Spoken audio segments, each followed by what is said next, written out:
How y'all doing? Hey, great to be here again. Be back in AGC. We're in the front office because we've got a fairly serious, we got to stay serious. Yeah, that's going to be a problem for us. Fairly serious talk we want to have today. Before we get into it though, I want to tell you all that we do have scoops for safety starting up. We've got things in place. It's going to start in the next week, 10 days. Be looking out for an email from me. For scheduling a stop on site visit. And we do have another OSHA course coming up on the, I think it's the 17th and 18th of this month. I think so, yeah. I mean, it's an OSHA 10. So it's an OSHA 10. It's on our calendar, so if you have someone you're trying to squeeze into an in-person OSHA 10, I believe seats are still open. And if they're not open, call Deb, and I'm sure we'll get them in. She can wave her wand around, and we can get you in. And the other thing is we have a complete assortment of online courses that if anybody is still seeking, we've got the online. Which is utilized a lot kind of during the summertime, whether it's you need to quickly put someone through a new minor, or you've got an OSHA 10 you're trying to squeeze in for a contract or something like that. We've got it. And if you have any questions, call me. I handle all the online stuff. Now, at this point, you should get ready to send this video link to the powers that be within your company, whether it's a company owner, whether it's the HR person, the general manager, even your supers. Because we have seen an ice storm hit the Northeast Kingdom. Between the farm, between a contractor, we have seen an ice storm come. And it is my concern that we are not prepared for an ice storm. Do you want to explain an ice storm?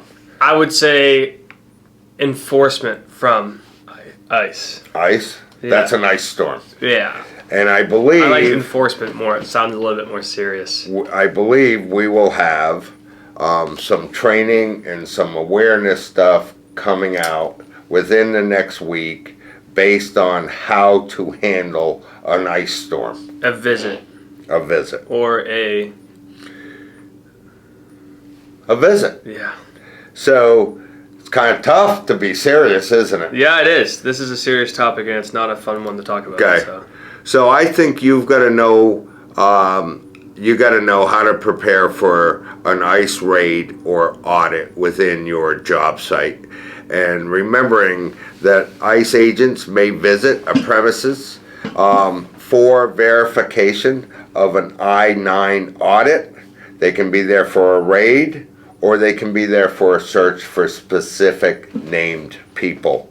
Within that, a Form I-9 audit is when ICE visits businesses, locations, whatnot, with a notice of inspection and request the forms, the I-9s, the work visas, whatnot, and they confirm an employee's identity and authorization to be working in the United States or Vermont, however you want to do it. Correct. It seems like the Northeast Kingdom, being so close to the border right now, is a prime area. But the hotspot, or it's a hotspot too, because that's where their office is. Their office is out of St. Albans. Okay.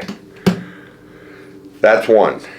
If an ICE person determines that some employees do not have work authorization, the employer will receive a notice of suspect documents and will have 10 days to produce that. But during those 10 days, that individual can be detained until they can show legal status or work status within the United States. Yeah. If you have I-9s, you've got to retain those for up to 3 years after the date of hire, and they've got to be readily available for 1 year after the worker's last day of work. So you got to have them, whether it's a safe on the job site, whether they're scanned and you're able to produce them. You got to be able to produce those when asked, and it's got to be fairly quickly. Yep. So we got to be organized for that. So you as employers should conduct an internal audit of all I-9 files to be sure that you have the completed I-9 or work visas on file, ready and accessible. On hand. The other part of that, if you don't have it, if you don't have those pieces, there is a civil or criminal fine that can range from $1,000 to $5,000 not being able to produce those forms. So once again, we're back to the compliance initiative there. Generally, the purpose of an ICE raid is to detain undocumented employees, workers, and they're typically targeted, which means they're targeted based on the fact that they know you have some investigation, prior investigation. Could be anything from complaints. Complaints are big. Yeah. Once again, you may have a group of people that are complaining, or a group of local town folk that are complaining. Correct. ICE is required by law to investigate. Right? And then second, within that, the not only complaints, but 1, 2, or 3 of the high priority arenas are farm workers, construction workers, and cleaning workers. And then lower on the list is kitchen, restaurant staff, resort staff. So keep that in mind. We are second on the list very targeted industry in the priority list. We should be prepared for an ICE raid, and meaning identify the employees such as a receptionist or a frontline employee who will be the first individual that an ICE officer comes in contact with. Yes, which is why we're going to try to do some training in the upcoming days. But also you got to remember too, this could be for, I might just be the GC, and I could have a subcontractor or a sub of a sub of a sub. And we need to make sure that there's proper paperwork, that's going through the ladder. The way down the ladder. All the way down the ladder, because that's where I believe we're going to see some trouble in the future. And we should have a key response plan based on site and based on exposure. Right. And so the response plan is huge. The employee or employees should be aware of our plan and aware that we have a designated company representative to manage any ICE interactions. Yes. Right? So you keep that message and that contact person very clear. We should designate key company representatives to handle any questions.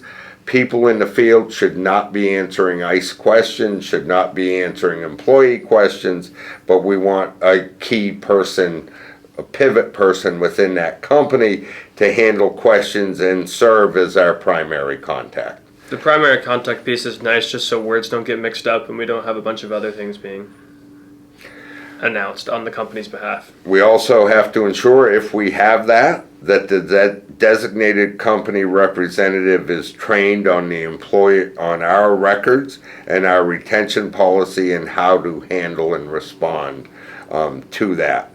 Ensure that all employees who will be the first contact with ICE direct those officers to that key person and keep that there.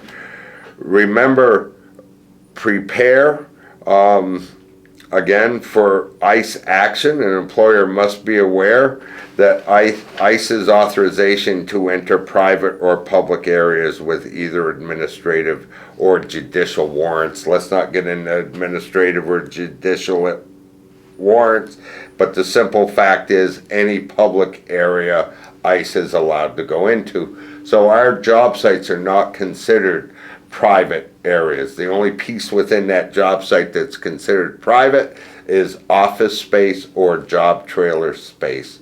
The overall job site is open as a public area. So keep that in mind. And again, parking lots are open, dining areas are open, anything there. An ICE agent can't enter a private area without the business's permission unless they have a judicial warrant. They gotta have a warrant to get into private areas, but I don't wanna get into that. That's deep, and that is all legal jargon when we start. Which is not a bad idea to have maybe a plan for the legal side if we get to that point. Correct. But you mentioned a plan, you mentioned have some sort of action as young people, and now we have trained people in the aspects of OSHA visits and how to handle an OSHA visit. And as young people, we were trained in how to handle a fire drill, hear the bell, get the hell out of the building. This is the time to put a plan in place and practice that plan. Know what the heck you're going to do. Whether you have new Americans in your own employ, or you have new Americans on the job site from a second or a third tier subcontractor. We should have a plan in there. Yeah. So starting with your plan, you should identify if or when they arrive on premises, immediately contact the company's designated person, who would then contact, in my mind, you'd contact legal counsel, right, and you would have legal counsel a phone call away. The company's rep at that point should also tell ICE that legal counsel has been contacted and ask ICE to wait for counsel before proceeding, or wait for counsel's instruction. Right? Mm-hmm. And then ensure that the employee who makes first contact with ICE asks for identification, right, name, badge number, and you should write that information down. This is no different than an OSHA inspection. You could even use the same form. Instead of type of inspection and instead of how big the inspection is, maybe you adapt that form to be, are we here for a designated person? Are we here for an audit? Are we here for a raid? Identify those pieces for us. But we should get their badge number and write that information down, contact information. Ask if they have a warrant. That's two different things. They can come on to any public area, but if they have a warrant, there's a specific reason they're there, and we should understand what that warrant says, and if they have a warrant, we should have legal counsel right with us. Would you agree? Yeah, it's just hard to know what that process is going to be like. I think it's going to be I think it will happen quickly, so it may be hard or difficult to go through. Again, I don't want to get into legality. I don't either. But if we have a warrant, ask for a copy of the warrant, send it to your counsel. It's got to be signed and dated by a judge, and include a time frame for search, and describe what has to be searched, what they're looking for, what's going on. If ICE is only there on an administrative piece with an employee's name on it, you do not have to state if the employee is working on that day or not. You do not have to take the agent to the employee named in the warrant, even if he or she is at work. But again, that's administrative warrant versus judicial warrant. You are required to. Yeah, I'm going to listen to my lawyer, I think, for direction on this kind of thing. If they do not have a judicial warrant, then you should allow them to enter any public areas of the business, but they cannot enter into private areas. Right. Again, if ICE attempts to search the business beyond the scope of that warrant, again, talking to your legal counsel, do not physically interfere with the search, but physically state that you object to any search. And record it in some fashion. That's correct. Remember, do not interfere during the scope of the search. Do not lie. Do not lie or provide false information to officers. Don't destroy or hide any documents that you may have. And do not assist employees with hiding from the officers. Yes. Don't push them into the private room that they can't go without a warrant. Don't hide people. Don't lie. Don't falsify docs. No. Don't run from the agent.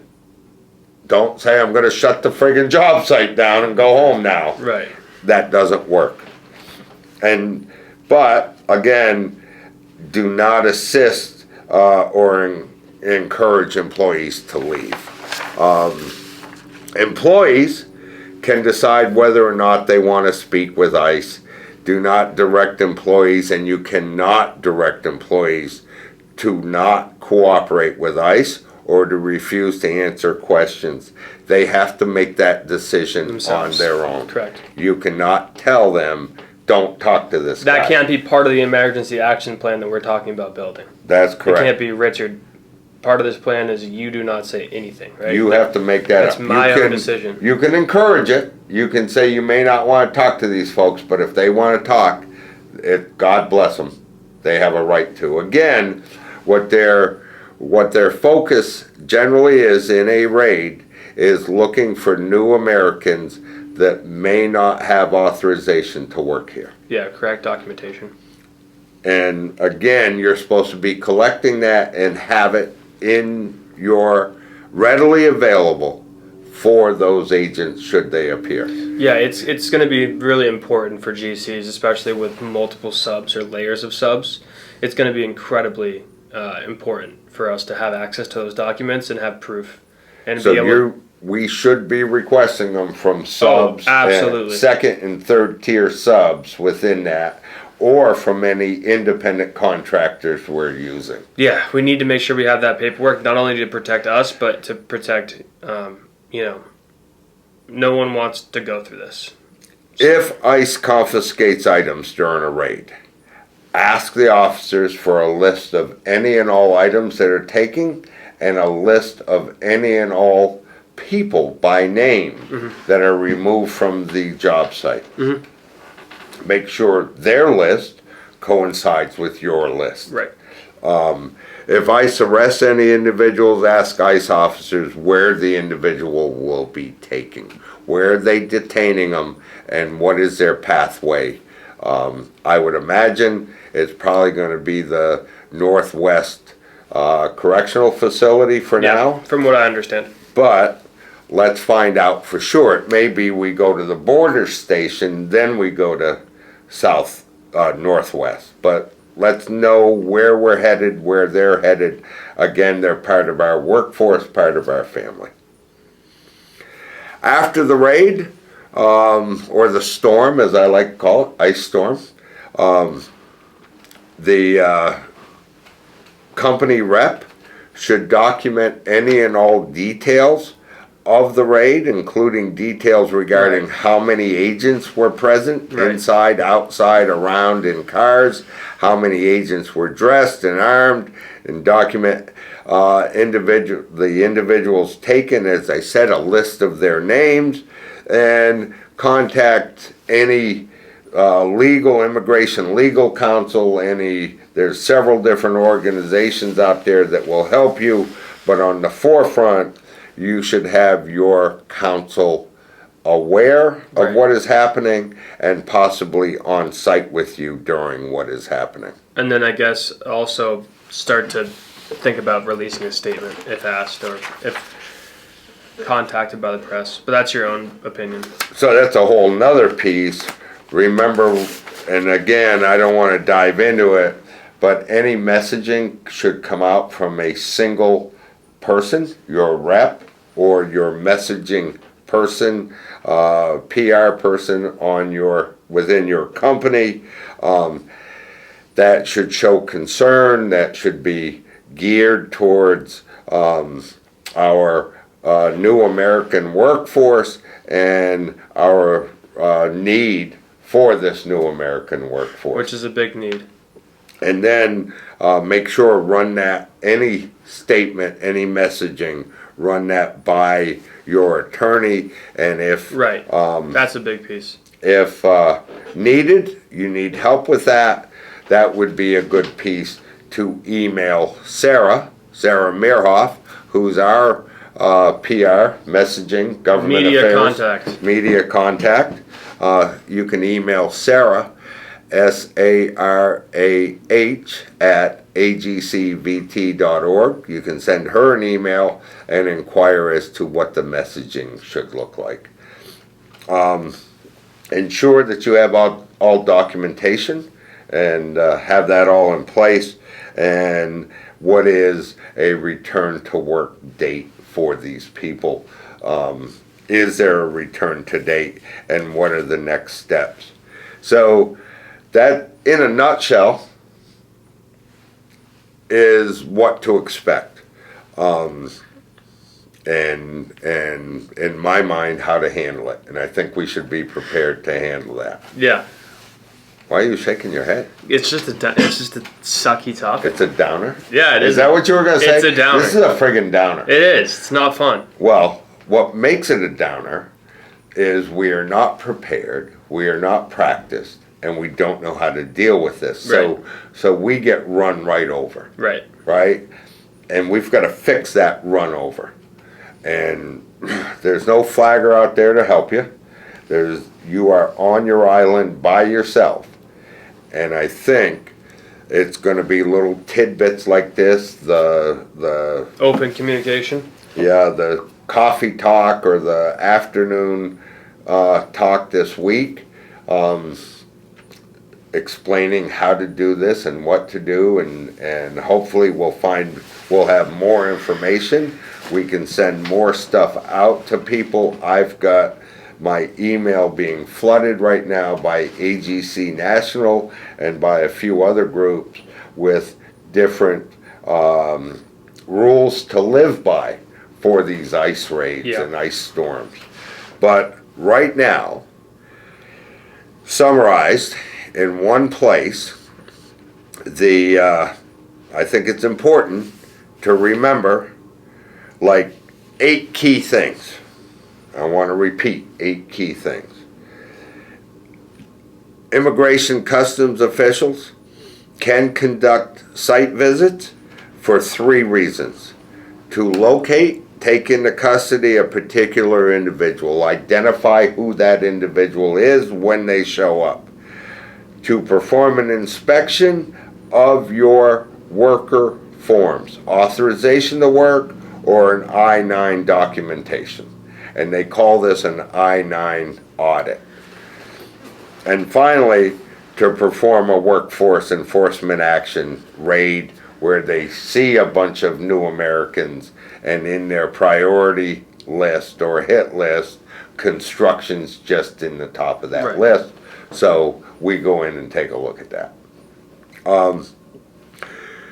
Next one. Employers should verify if the officer is with ICE by asking for identification, business card, and badge number. You know, I even have a badge number. Yeah, as a constable. You're a constable. I'm pretty big with public safety. Try to protect your community. Okay. An I-9 audit, ICE has to deliver a notice of inspection and usually a subpoena requesting I-9 forms.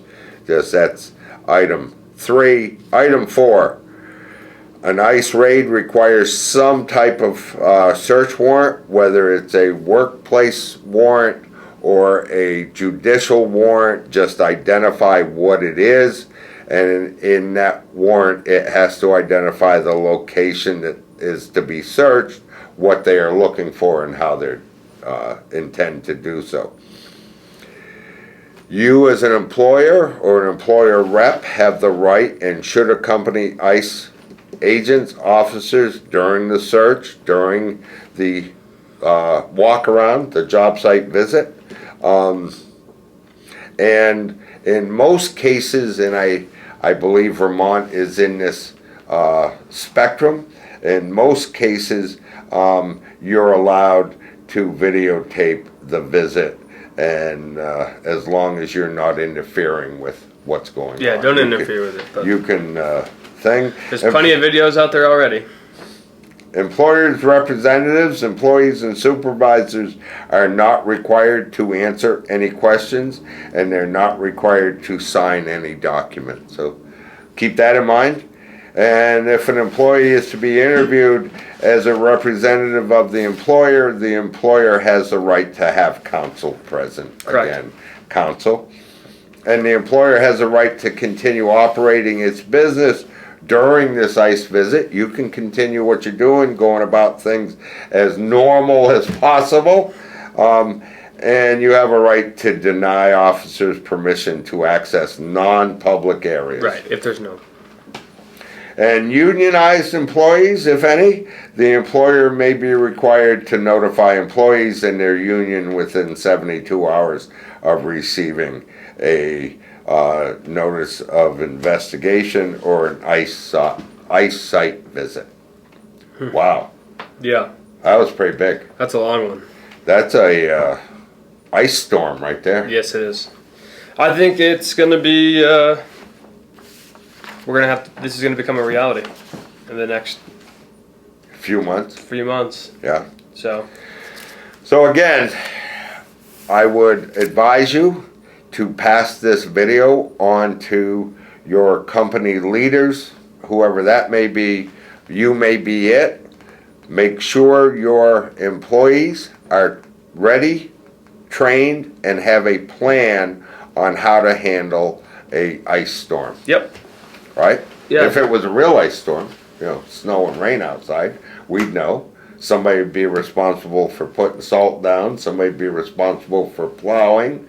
We'd have all that in place. And we wouldn't lose our employees that we care about.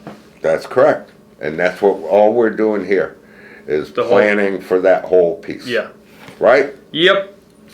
So I want to remind you, we do have an OSHA 10 coming up We do. in 2 weeks.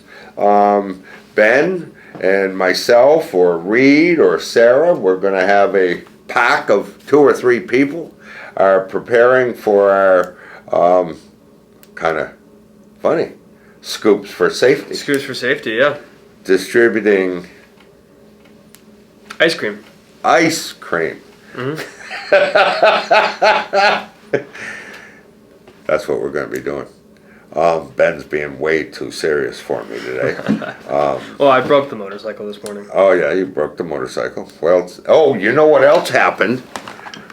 We mailed these out this week. You wanna go through Look at your mail. You want to go through these? Guys, look at your mail. If you get a box, and within that box there's a pack of cards, it's not really a pack of cards now, is it, Ben? No, I want to first. Could you, next week, explain to us in a whole big, podcast sort of video That thing? won't last long Could enough. you explain to us what the hell this thing is? It's not a pack of cards. You guys will see those coming in. It's not a pack of cards. Do you want me to do a separate one just to explain them? No, I'm just asking. I can do it in like 30 seconds. Yeah. Or should we just wait? Okay. I had some help from our friends at Vermont Frames when we were doing an OSHA 10, and the conversation came up of, we should do like cards or some sort of handheld learning tool to help us with topics for toolbox talks. Because sometimes everyone wants to do a toolbox talk, but even like with these videos we form, half the time we've done so many of them, it's like, what the heck do we talk about now? And so this is something I created with the help of Kevin Moyer from Vermont Frames, and we put together a deck of cards that if you open them up, it gives you toolbox talk ideas, and then the bullet points will do like different talking points for each of those ideas. You're not showing the camera. Look at that one.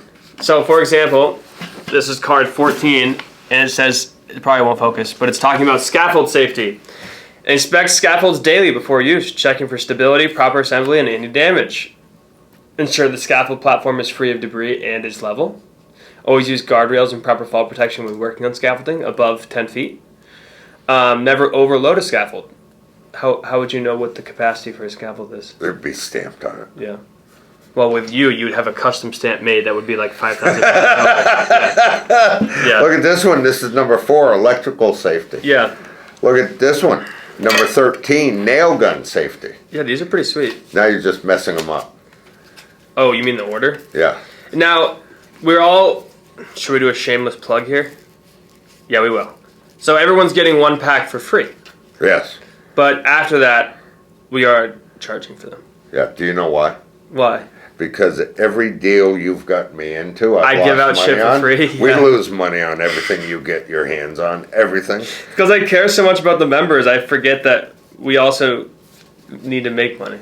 Well, we don't need to make. Break even. If you could, in 2 years, tell me one event you've brought to fruition that we didn't lose money on. I didn't mean make money. I meant like in terms of... Just break even. That's all I want. I meant have some sort of return, because I can't just continue spending all this money with no return. But if you look at the return on enjoyment for our members, I bet the members have been so excited since I've came here. Okay. Even this thing. Yeah. Great idea. Yeah. We'll do this. Yeah. Okay? It only costs us $10 to put these in members' hands. And we're only selling them for $8 a piece. Right. So we're still losing money. Pretty much by the time we're done, once again, you have failed miserably. They're getting them, failed miserably. Anyway, though, anywhere from 1 to 10 decks you can get for $7.95. But if you want to buy 11 or more decks, you can get them for $6.50 each. So it'd be nice to have them in like the trucks or... If it was my company, I think I would either have 1 per... Super? Foreman? Or maybe if you want to spend a lot more money, you would do 1 per truck. But in my mind, it's 1 per super. And I believe there's cards in there that talk about, in the very beginning, talk about how you kind of put one toolbox talk together. Yeah. But anyway, this was kind of a cool little project that we put together. Again, thank you, Vermont Frames, because we created the idea while we were there for an OSHA 10. And it's kind of fun to see it in person now, and everyone should get it, and hopefully you don't just throw it in the trash. If you were smart, you would actually start reselling them. So, for $5 a pack. Yeah. So that's Ben's math. Shit, I'm losing money again. I'm telling them how to cheat the system. So again, if you you should get a box in the mail this week. Yeah, I think it has some chocolates in it, and I think 1 box has $1 million. Is that what it is? Is it like the Willy Wonka golden ticket? There's a golden ticket box. There's a golden ticket. It's got $1 million. Okay. So one of you... Peterbilt. Yeah, either both. Do you know how many hits we had last week? No, I don't look. I specifically don't watch any We of had these. 8,600 hits on Facebook last makes me week. nauseous. There's that many people that... No, never this is going to come out. Huh? I know. Again, serious note. Tried to add some jovial time to this at the end, but serious note. Let's get prepared. Let's have a plan in place. It's a real concern. And let's be ready for the ICE folks that, remember, they're doing their job. We're doing Everyone's doing their job. We've just got to make sure we're prepared for it. Be prepared.